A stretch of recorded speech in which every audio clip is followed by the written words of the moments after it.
Good day, everyone. Today we'll be looking at chapter 13, which is security. Security is coming at the end of this course, considering the fact that we have dealt with the computer hardware, dealt with the operating system, the network.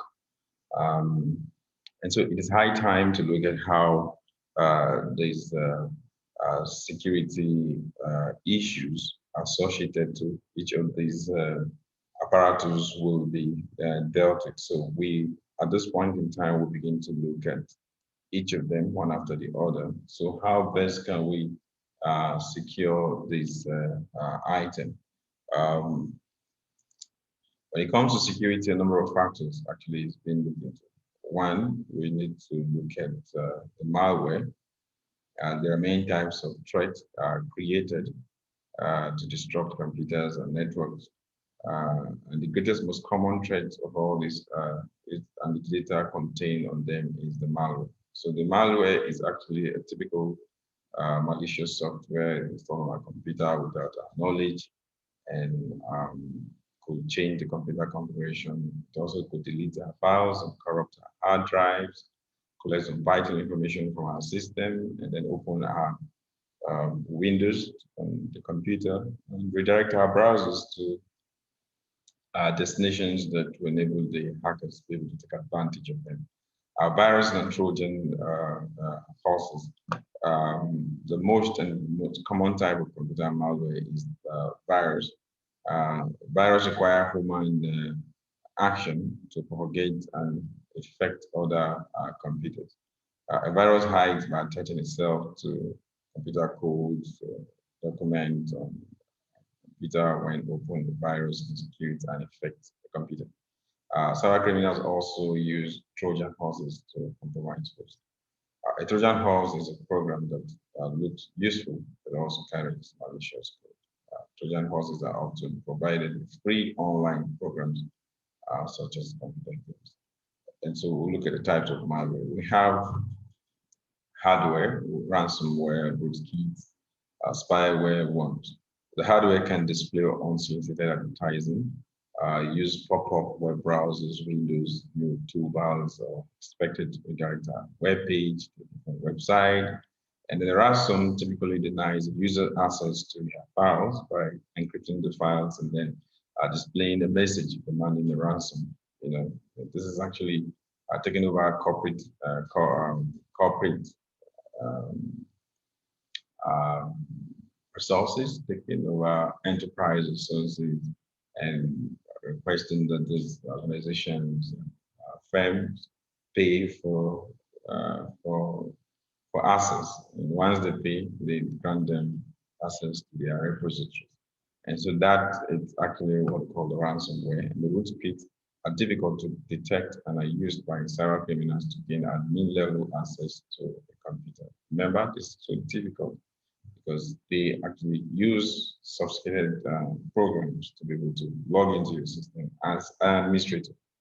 And spyware is similar to hardware, but is used to gather information about the user and send it back to the criminals.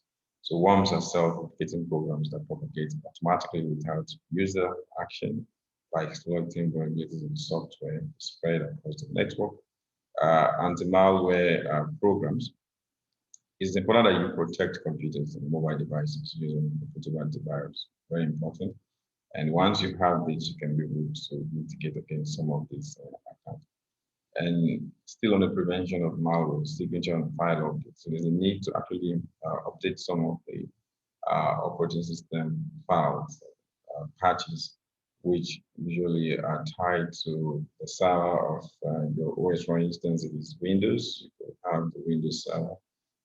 For instance, Microsoft will always update, ask their clients to update their operating system time to time. That will help to beef up the security of the operating system.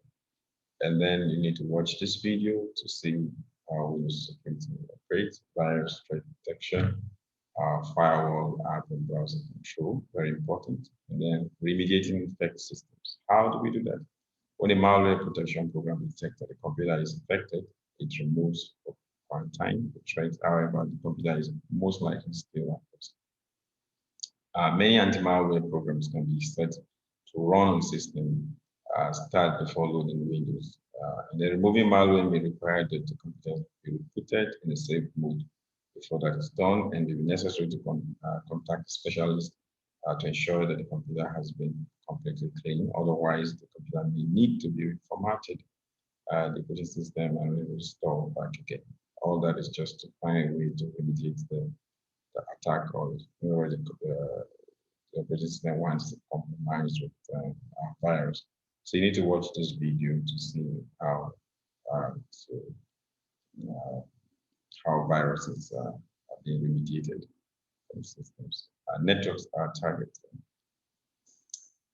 Attacker is looking for network information about target using Google search, who is, and other tools. Attackers initiate a ping, sweep, discover target from network address, to find which IP address is active, and try to see how they can flood their programs across that to be able to steal some vital information. Attackers runs with a scanner, use different like Nmap and all of that to be able to gain access to their free system. Attacker attempts to discover vulnerable services to exploit using mental exploit or impact and other tools. Okay, and then types of TCP/IP. TCP/IP, which is Transmission Control Protocol. IP, which is Internet Protocol, has a number of attacks. Denial of service, it's an attack where the attacker completely overwhelm a target device with false requests to create a denial of service for legitimate users. And then distributed is when using many infected hosts called zombies to overwhelm just one target. I mean, that's very nasty oftentimes, and making it very sluggish for the user to use the system. And then DNS poisoning is an attack where the attacker has successfully infected the host to send false DNS records pointing to malicious sites. Middle in the man in the middle is an attack where an attacker intercepts communication between two hosts. Types of TCP/IP attacks we play is a type of spoofing attack where the attacker captures unauthenticated packets, alters it, and sends it to the original destination. And then spoofing is an attack where the attacker forges an IP address to gain access to resources. And SYNC flood is a type of DOS, that denial of service attack that exploit the TCP three-way handshake because of the system trying to synchronize, acknowledge, and send vital information. Protecting against network attack. There's no single solution to protect against this or zero-day attack. One solution is just one major solution is the defense in depth approach, also known as layered approach to security. In other words, it's also important that you build a lot of security defense strategies by exploiting all the different security approaches to ensure that you access secure your system. Then social engineering, criminals are use social engineering techniques to deceive on suspecting target into revealing confidential information. This is very common, and they come with a number of approaches. So we have what we call pretexting, where attacker pretends to leak personal data, and then phishing, attacker send fraudulent email disguising himself as a trusted source. And then spear phishing is an attacker create a targeted phishing attack for a specific individual organization, spam. Also, it's the email which often contains harmful links, malware, or deceptive content. And then something for something. An attacker requests personal information in exchange for something. And then baiting, an attacker leaves the malware infected flash drive in public location. And then impersonation, an attacker pretends to be someone they are not until getting an attacker follows an authorized person into a secure area and to be able to have access to vital information. And then shoulder surfing, attacker looks over someone's shoulder to steal vital information. And then the dumpster diving attacker searches through trash for confidential information. So preventing against social engineering, these are a number of factors to look into. Always report suspicious to individuals. Always destroy confidential information according to the organization policy. Never give your username and password, never leave your username and password credentials, never open emails from untrusted sources, never release work-related information on social media, never use for work-related password and make it available. Then security procedures. What is a security procedure? It is a set of security objectives that ensure security of network, data, and computers in an organization. Mind you, looking at data, network, and the computer itself. Okay, and it is set up to the IT staff by the IT staff to implement security policy. So every organization should be able to have its own security policy being put together by the IT unit, security policy category, independent education policy, password policy, asset use policy, remote access policies, network maintenance policies. So all these policies help in putting together security policies for organization. I think it's also be nice to give the student assignments to be able to draft or come up with an idea security policies for different organizations. I think that will help them to learn how security policies are put together to suit diverse organizations and firms enterprises. Securing devices and data. The goal of security policy is to ensure a safe network environment and to protect assets. So organization assets include their data, employees, and physical devices such as computers and network equipment. So the security policy identify hardware and equipment that can be used to prevent theft, analyzing, and data loss. So it's very important. And then physical security, we need to actually physically secure our system because uh, once it has been carried away, automatically the resources and everything is being compromised. So first you need to look at how to physically secure the device itself. Main traps in a high security environment, main traps are often used to limit access. This is a situation whereby if one of the door is open, you have two entrances. The first one is security, you enter, then the other one is locked. And when you go into the exit, the back one is locked. Everything is automated, and just to be able to show that the item within that enclosure is safe. Securing computers and network hardware. Organization must protect their computing and network infrastructure. This includes cabling, telecommunication equipment, and network devices. So there are several methods of physically protecting computer and network equipment. Network equipment should only be installed in secure areas as well. All cabling should be included in conduit or routed inside walls to prevent unauthorized access. Securing computers and network. Factors that determine the most effective equipment to use the secure equipment data include how the component equipment is used, where the computer equipment is located, where type of user access to the data is required. So for example, a computer in a busy public places requires additional protection from theft and vandalism. So that is when we look at securing computers itself. So in a busy call center, a server may need to be secured in a locked equipment room. So all these measures have to be taken. And data, your greatest asset. So your data must also be strong and secure. We have a number of items here that will help, a number of guides to say that will help to prevent data losses, which involves significant cost, effort to recover from breach, significant cost and effort to notify affected parties. All of that is just see that you protect your greatest asset, which is your data and data backups. Data backups. Backing up data is one of the most effective ways of protecting data loss. A data backup stores a copy of the information on the computer to remove backup media. Data backup should be performed on a regular basis as identified in the security policy. Data backups are usually stored offsite to protect the backup media when anything happens to the main facility. So it's better offsite. And then Windows host has a backup and restore utility, like restore point. And sometimes you can even back up to the cloud, all of that. Securing Windows workstation is important here that you secure the computer which is the main station. And we have an overall level of protecting this, which is for the case of the one, we have the BIOS, the login, and network as the three main attributes for the computer. So securing through the BIOS involve entering the password, and then all user realize that the user can't share the BIOS password and all of that.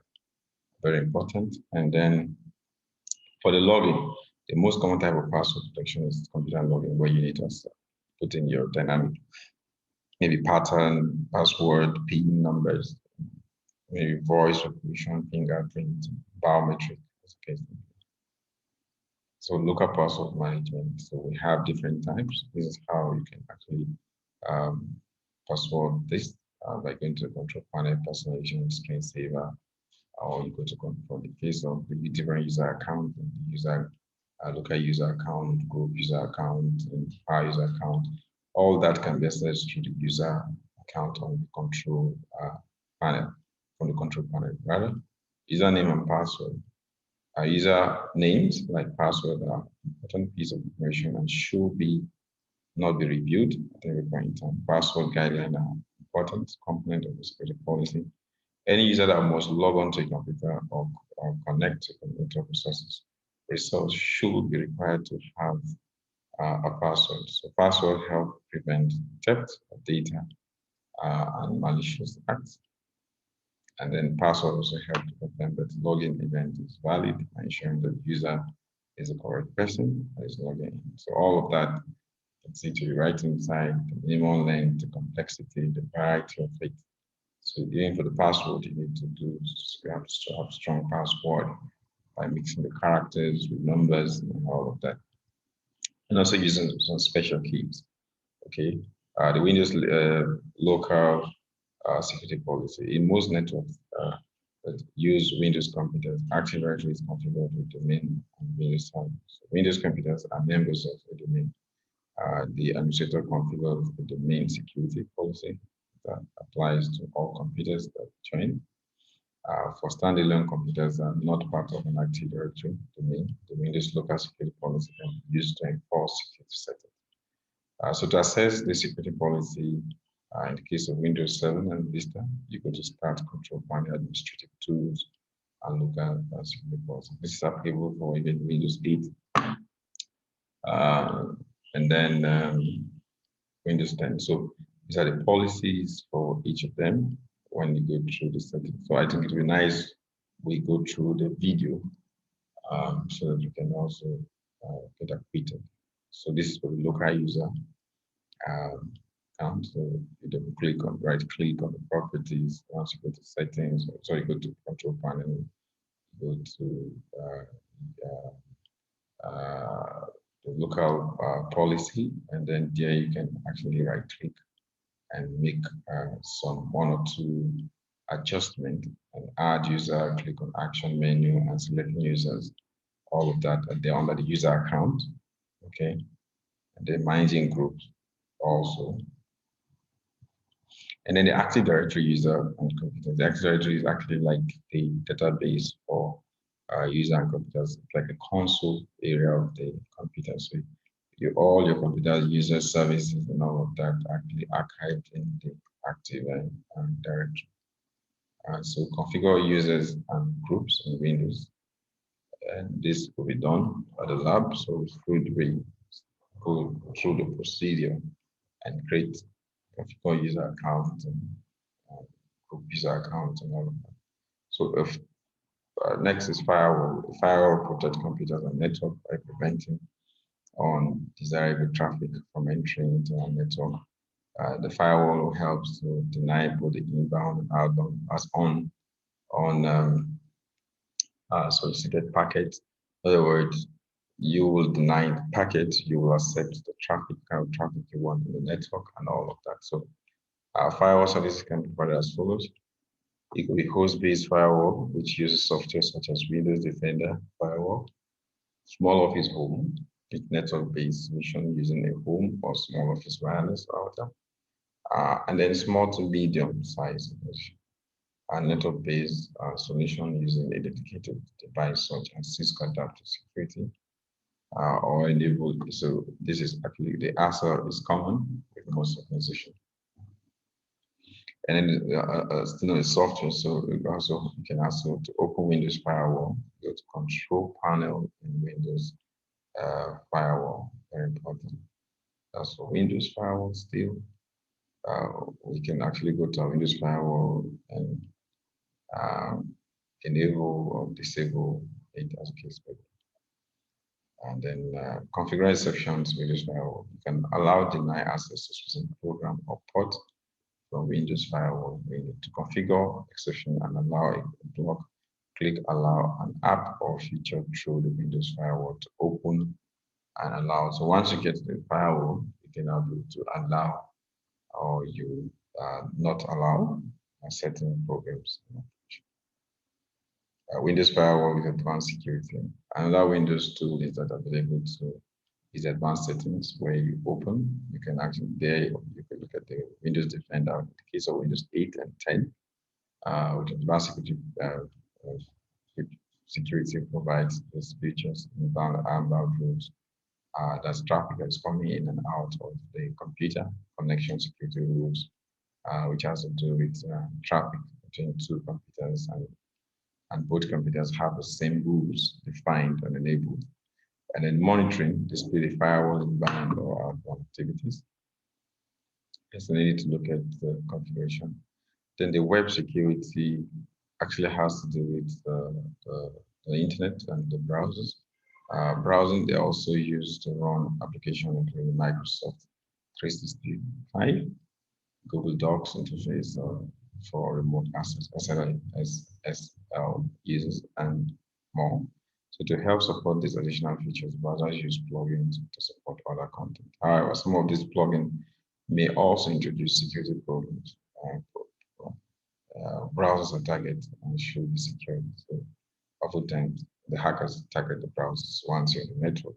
That could be an issue. So in private browsing, web browser retain information about the web pages that you visit. So you have to be careful. The searches you perform and other identifiable information, including username and password, and more actually archived in the cache. The information retained by web browsers can be recovered and exploited to steal your identity, your money, or change your password on computer accounts. So to improve the security when using a public computer, always clear your browser history. All web browsers have a way to clear the browser history. So you need to go there, go to settings. From settings, you can go to privacy, you can check out the cache and then clear the cache. Very, very important. Pop-up blocker. So this is still part of it. We need to clear it as much as possible. And then the smart screen filter. So the ActiveX filter, this come as a result of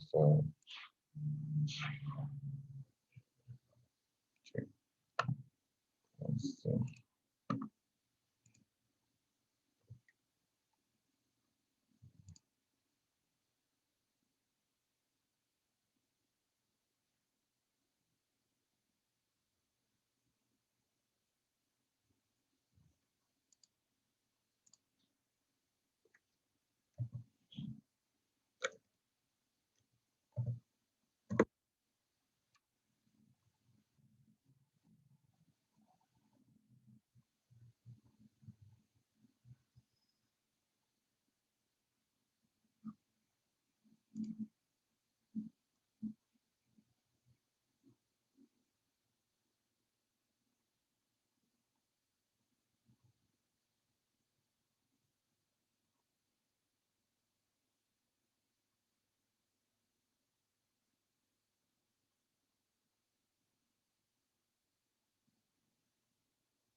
And the active filtering. Some web browsers may require you to install an ActiveX control. The ActiveX control can be used for malicious reasons.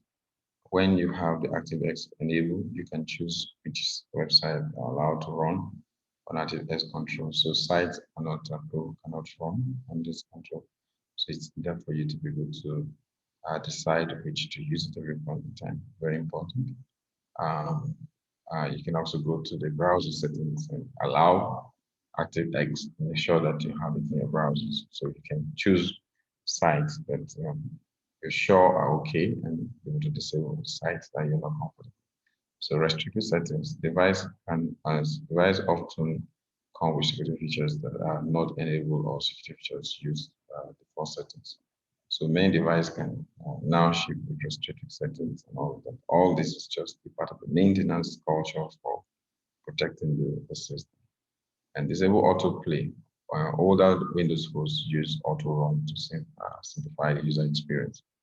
When new media, e.g. flash drive, started into computer, auto run will automatically look for a file name, auto run in, and execute it. So new Windows phones now use what we call the autoplay. Autoplay provides additional controls and can prompt the user to choose an action based on the content of the new media. I think it's very important. When you plug in a new media into your system, you could also see it pop up. Okay. So operating system says patches, security patches. Patches are code update that manufacturer provide to prevent newly discovered virus or worm from making a successful attack. So this is very important. It also helps. So there's need Windows to provide that. Antivirus companies also provide that. So configuring wireless security. Wireless security is hinged around encryption protocol, and we have different encryption types.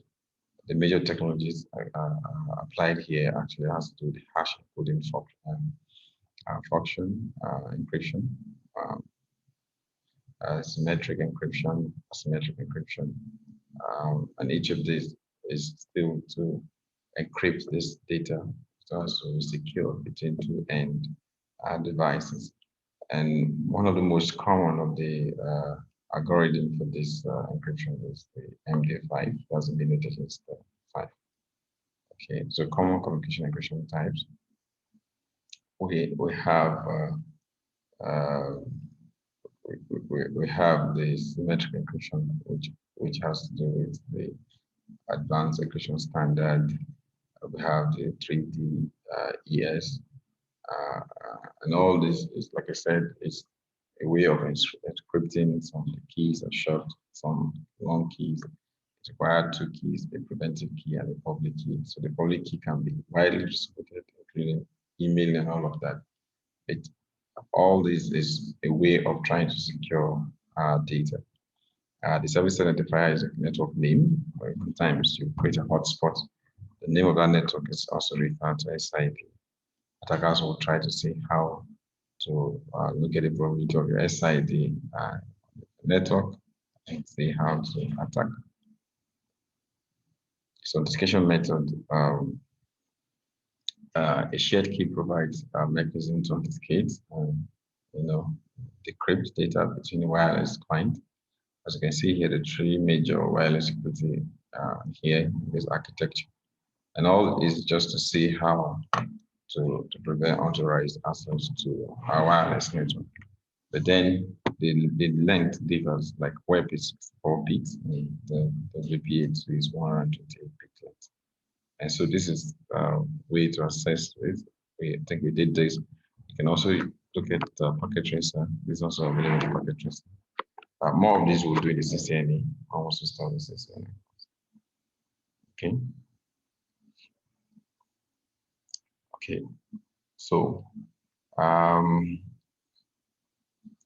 a basic troubleshooting process for security that we've identified before now, which is identify the problem, establish a theory. So we also apply the same, but in this case, you're looking at it from a more holistic angle of all the different resources. But the line of actions still remain the same. establish a theory of probable cause, test the theory, establish plan of action, verify full system functionality, document findings, actions, and then outcome. Very, very important. Thank you all for listening. And in the next class, I hope to answer as many questions that will arise from this topic, and then we'll quickly recap. And then looking forward to your presentation by Tuesday after concluding on chapter 14. Then thereafter, we can do the final exam by Thursday next week. Thank you very much, and do have a pleasant weekend.